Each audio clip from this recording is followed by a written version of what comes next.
നാട്ടിൽ വരുമ്പോൾ മാത്രമാണ് നമുക്ക് നമ്മുടെ പൂർവികരെ പറ്റിയുള്ള ചിന്തകളും അവരെ ഒന്ന് സ്മരിക്കാനുള്ള ഒരു ഒരു ഒരു എന്താണ് ഒരു അവസരം കിട്ടുന്നതല്ലേ. ഇപ്പം ഞാൻ മാത്രമല്ല, എന്നെപ്പോലെ വിദേശത്ത് വർക്ക് ചെയ്യുന്നവരോ അല്ലെങ്കിൽ വിദേശ രാജ്യത്തുള്ളവർക്ക് അതിനുള്ള അവസരം വളരെ കുറവാണ്. അപ്പോൾ നമ്മുടെ മരിച്ചുപോയവരെയും അപ്പനായാലും അമ്മയായാലും മദറിലോ ആയാലും ഫാദറിലോ ആയാലും ഒക്കെ നമ്മൾ ഓർക്കുന്നത് വല്ലപ്പോഴും നമ്മൾ നാട്ടിൽ വരുമ്പോഴാണ്.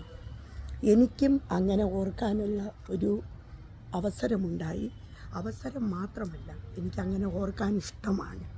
നമ്മളെ വിട്ടുപോയ നമ്മളെ വേണ്ടപ്പെട്ടവരെ എപ്പോഴും ചേർത്ത് പിടിച്ച് ആ ഓർമ്മകൾ നമ്മളെ വല്ലാതെ അലട്ടും അല്ലേ. നമ്മളെ ഒരു സമയത്ത് സ്നേഹിച്ചിരുന്നവർ, നമ്മളെ ഒരുപാട് കരുതിയിരുന്നവർ, നമ്മുടെ സ്വന്തം നാട്ടുകാർ.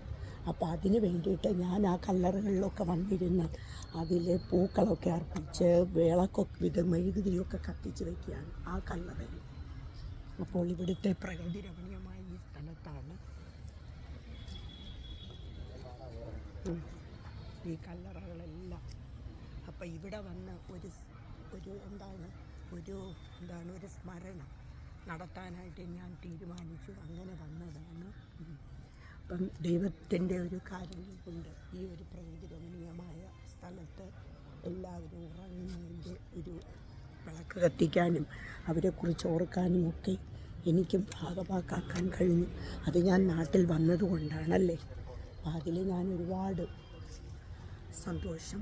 മരിച്ചവരെല്ലാം ഓർക്കുന്നു, അവർക്ക് വേണ്ടി പ്രാർത്ഥിക്കുന്നു. അതുമാത്രമല്ലേ നമുക്ക് ചെയ്യാൻ പറ്റുള്ളൂ നാട്ടിൽ വരുമ്പോൾ അല്ലേ. അല്ലാതെ ചെയ്യാൻ പറ്റില്ല. പിന്നെ ഇത്രയും പ്രകൃതി രമണീയമായ സ്ഥലത്താണ് ഞാൻ നിൽക്കുന്നത്.